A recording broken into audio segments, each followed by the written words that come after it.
Hi friends, எல்லாருக்கும் வணக்கம். என்னடா கண்ணுலாம் ஒரு மாதிரி இருக்குலாம் பார்க்காதீங்க. தூங்கலை, நைட்லாம் வண்டி ஓட்டிகிட்டு இருந்தேன்.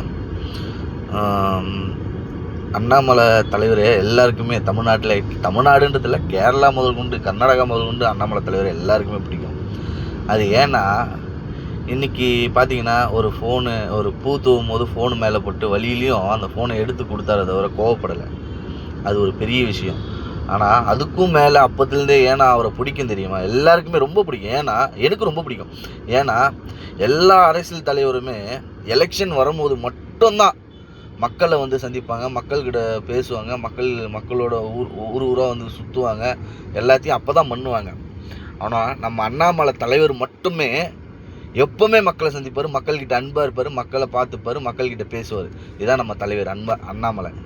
உண்மை, இதுதான் உண்மை, 100க்கு 100 உண்மை. நீங்கள் பார்த்துட்டு இருப்பீங்க, இந்த ஒரு மாதமாக பார்த்தீங்கன்னா எல்லா கட்சி தலைவர்களும் எல்லா உறுப்பினர்களும் ஊராக போயிட்டு வீடு வீடாக போயிட்டு ஓட்டு கேட்கறதும், அங்கே அன்பாக நடந்துக்கிறதும் அதெல்லாம் பார்த்துட்டு இருப்பீங்க. ஆனால் நம்ம அண்ணாமலை தலைவர் எப்போவுமே இதை தான் செஞ்சிட்ருக்காரு. உண்மையாகவே என்ன எலெக்ஷன் டியூட்டி இல்லை, எப்போவுமே நம்ம அண்ணாமலை தலைவர் எப்போவுமே இதை செஞ்சிட்ருக்காரு. டெய்லி மக்களை பார்க்குறாரு, டெய்லி மக்களை சந்திக்கிறாரு, அவங்களோட குறைகளை தீர்க்கிறாரு, அவங்கக்கிட்ட அன்பாக பேசுகிறாரு. இதுதான் நம்ம அண்ணாமலை தலைவர். என்ன மிச்சம் எல்லாருமே இந்த எலெக்ஷன் டைமில் மட்டும்தான் மக்களை வந்து சந்திப்பாங்க, மக்கள்கிட்ட பேசுவாங்க. இதெல்லாம் புரிஞ்சுக்கங்க. நம்ம எந்த அளவுக்கு நம்ம தலைவர் அண்ணாமலைக்கு சப்போர்ட் பண்ணுறோமோ அந்த அளவுக்கு தமிழ்நாடு வளரும். நம்ம அண்ணாமலை வாழ்க.